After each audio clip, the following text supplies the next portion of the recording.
What's going on, everybody? Today's video we're going to talk about Vortex Tripods. I'm lucky enough to own pretty much the whole fleet, and I use them all. I use them all quite a bit. I use them for different stuff, and some of this pertains to competition shooting stuff. Some of this pertains to hunting, glassing, just general range things. I've had a few questions about them, so just wanted to lay down a video for you guys really quick. First thing you'll notice is with all my tripods, or with yeah, I guess all of them I've made a little modification to. The reason being, I mod my gear to work perfectly for me, right? So for example, the Summit, which is the first tripod I'm going to talk about, this guy as well as the Ridgeview both come with this pan head. For my use cases, I like a ball head better. So I put the pan head in the box, and I bought little ball heads for each of these guys. Both these ball heads are from Small Rig. They're pretty nice. Buy them on Amazon, and they're like $30. They're super cheap, and I actually have several of these little Small Rig ball heads. They're kind of sweet. So first tripod I use is the Summit Carbon 2. This is the smallest carbon tripod. All these are the carbon tripods. I like carbon for a reason, not just because I'm bougie. Carbon is lighter, it's stiffer, and it's warm when you're hanging onto it, so it's not as cold as aluminum. Even in my basement here, this center post here is aluminum and the outer legs are carbon. The difference in warmth is drastic. So for something like hunting where you're sitting around in the cold all the time, carbon's super nice. Plus weight savings is great, plus stiffness is great. All good things in a tripod. So this one I use primarily for elk hunting, and that's because it's very small. It's very compact. It fits in my pack just fine. I have like everything stock pack with like some tubes, and it goes in there. And I primarily use this tripod when I'm sitting and glassing. So I'm just sitting down. I'm not shooting off it. I do archery hunting, so obviously not shooting a bow off of this. So this is specifically for binoculars, but I can put it down very short and just extend like one of the legs, sit down behind some little dirt mound or something like that, and sit like this. I always carry it with the center post in there because I can get some extra height. And then if I really need to, I can put this thing all the way up. And for me, I'm 5'4", I can get to standing height, just barely. So I can put it down like this, I can extend the center post all the way, and I can get to like comfortable standing height for me. I rock they do two models of the tripod adapter. I think there's the Pro and the Sport, if I'm remembering correctly. Anyways, this is the nicer, taller one. The real bummer about this one is you can't leave it on your binoculars and put them in a case. So if I'm shooting NRL Hunter, I actually use the Sport model or whatever the shorter model is, but I use this one for archery because it's a little bit nicer and I don't have to have anything in my binoculars. So then you just have this little post here, goes in like that, tightens down, and now I have a nice tripod. Can be standing height, but 99% of the time I'm using this thing when just sitting on the ground or maybe kneeling, something like that. So tripod number one, primarily used with binoculars. Tripod number two, this is the Ridgeview. This is one that I didn't use a lot initially, and I have started using a lot lately. So this is a good sort of like intermediate stability tripod. If you know you're going to be doing some standing binocular stuff and you have the space and you can sacrifice the weight, this is a way more stable tripod.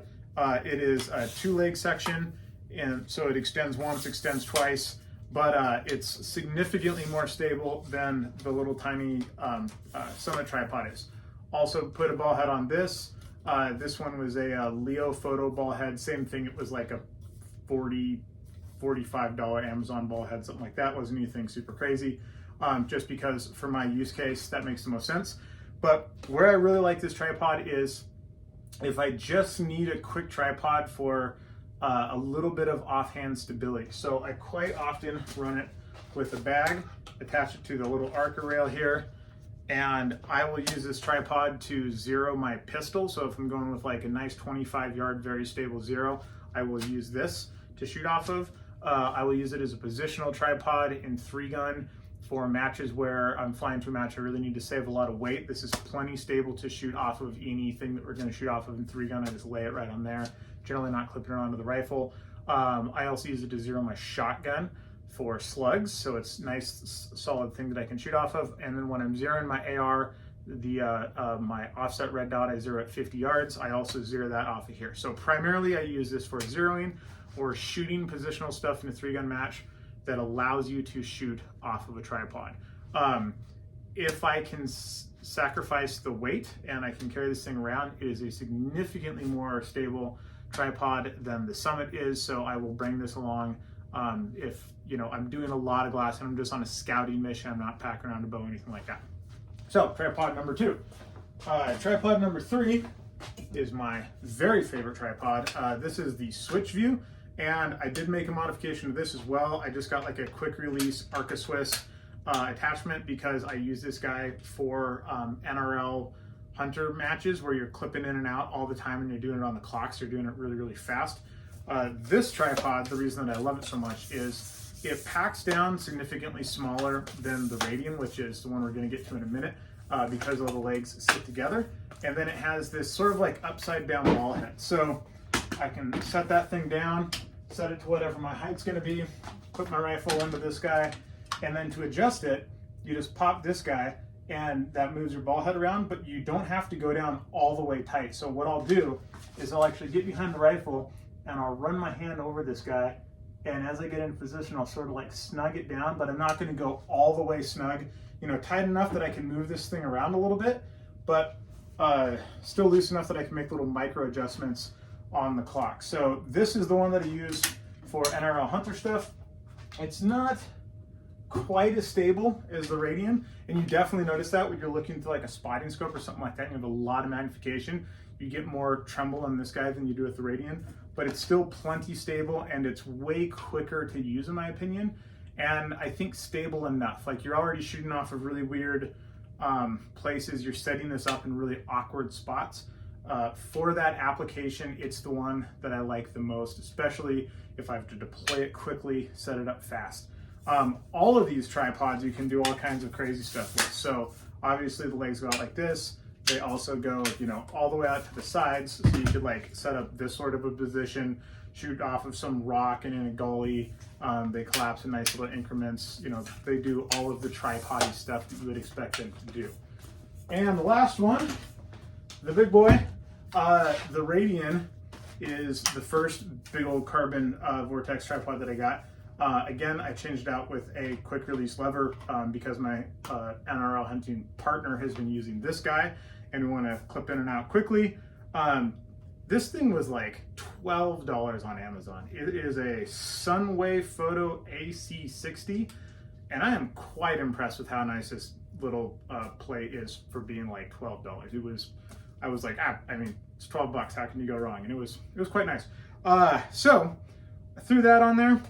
And then this is the one that I will bust out if I need all of the stability. So if I'm shooting offhand rifle stuff and it's more like a PRS match where I'm not running up, setting up things quickly on the clock, I can sort of like pre-stage my gear. It's great for that kind of stuff. Where I really like it is if I'm busting out the big old spotting scope and I'm going to be using a lot of magnification. This is a 60 power spotting scope, and I don't want any movement in this thing. It feels like you're bench stress shooting. So the nice thing about the ball head on this guy, there's a ball head and a pan head, which has kind of adjustment on it here. Again, I really like ball heads, so I just ran with that. And what I'll do is I'll usually cinch down the ball head if I'm doing a lot of glassing, and then I'll open up this knob down here, and I'll basically just use that to pan back and forth. And then when I get to the end of whatever I'm searching, I'll cinch this down, open this up, move up just a skosh, open that back up, and just pan back and forth. So this is also the one that I take to the range. I have kind of a older version, but so what I have, I used to do this. Now I just have an arca rail attached to just a 2x6, and it's just in my garage. But I'll clip this guy onto the top of here, and I'll set it up this way, so it's sideways. And then I will use this for different positional shooting. So offhand supported, double kneel, reverse kneel, all of that stuff. It's just a place to throw your rifle down, and you don't have to pack like a VTAC barricade out to the range, do anything along those lines. So that's it. That's all my tripod-y stuff. If you guys have any questions, let me know. Bye.